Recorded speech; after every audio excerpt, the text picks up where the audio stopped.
घर की चौखट पे खड़े होना, घर की चौखट पे बैठना, दोनों अशुभ है। ये भगवान नरसिंह की देरी है, इसका पूजन होना चाहिए, इसका वंदन होना चाहिए। कभी चौखट पे चप्पल जूते नहीं उतरने चाहिए। घर के जस्ट सामने कभी चप्पल जूते नहीं, साइड में रखो चप्पल जूते। इतने लापरवाह हो गए हम लोग के, तो कहे तो बीच चौखट पे उतार के जाएंगे हम लोग, अशुभ है, दरिद्रता की निशानी है, साइड में रखो।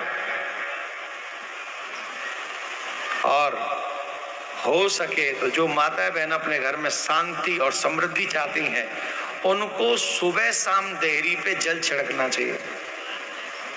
और हो सके तो संध्या कालीन समय दीप जलाना चाहिए देहरी पे। तुलसी, हर सनातनी के घर में तुलसी होनी चाहिए। जिस घर में तुलसी होती है यमराज नहीं झांकता है वहां।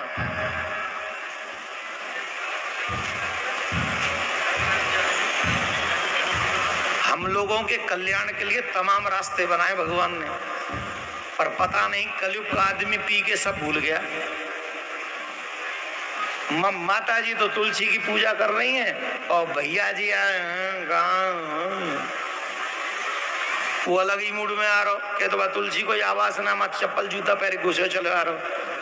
ये ठीक नहीं, अशुभ है। जिस घर में तुलसी होती है यमराज नहीं झांकता। जिस घर में तुलसी को दीपदान होता है, ठाकुर जी कभी उस घर को छोड़ के नहीं जाते, कभी भी नहीं। लक्ष्मी जी नित्य निरंतर वास करती,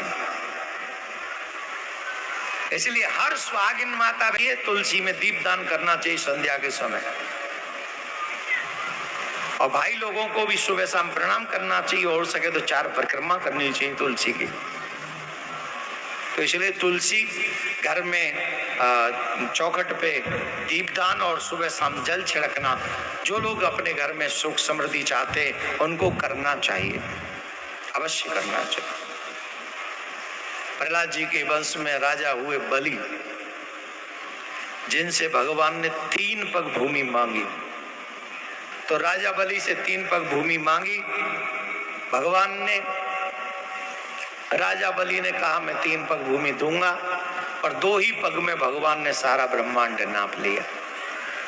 भगवान ने कहा तुमने 3 पग भूमि का संकल्प किया है, 2 पग में सब चला गया, अब बताओ ये तीसरा पग कहाँ रखूं तो मैं पाप लगेगा। बोले महाराज मेरे सर पे रख दो।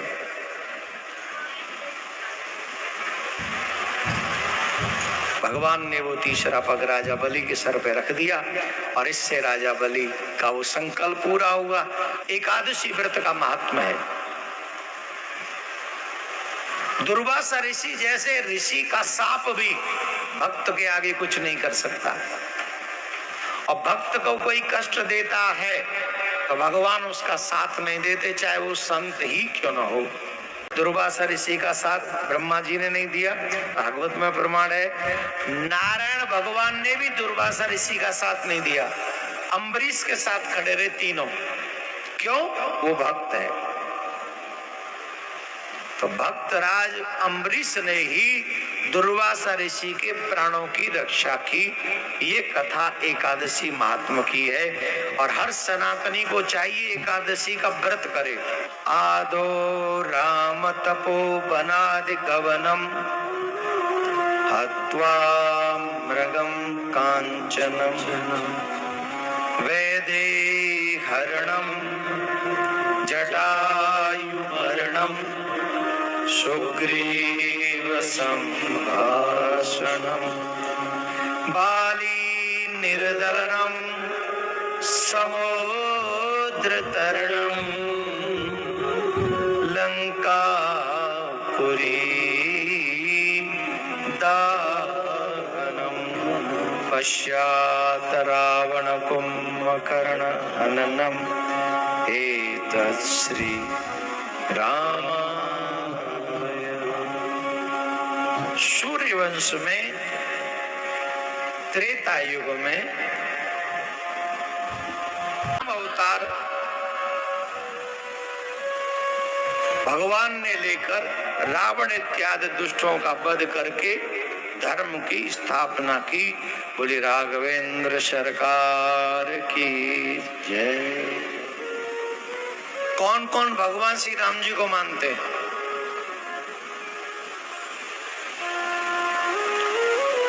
जो जो भगवान श्री राम को मानते हैं हाथ उठाओ।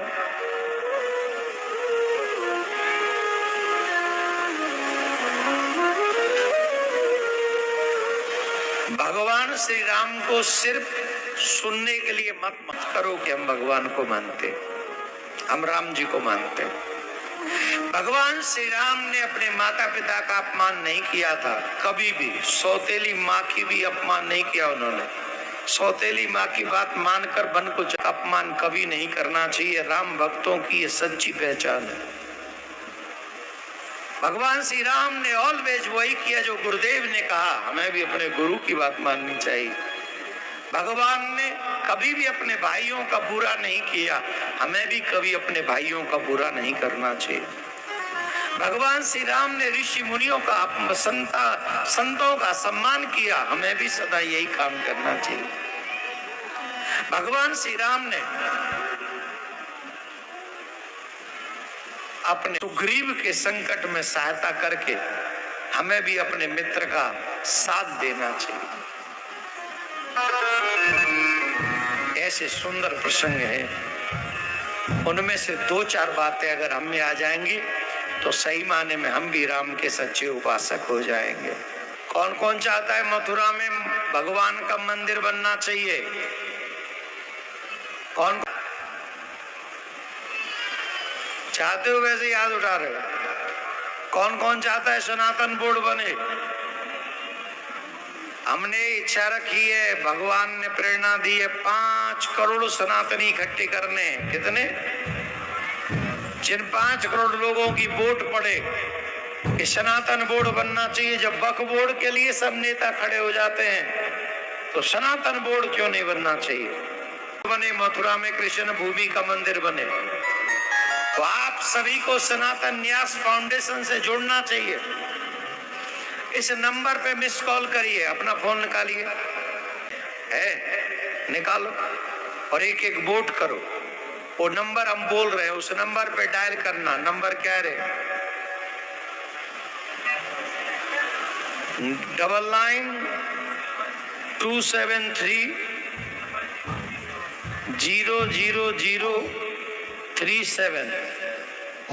इस नंबर 9929700037। एक तो आपने इस पे वोट कर दिया, एक और काम करना है।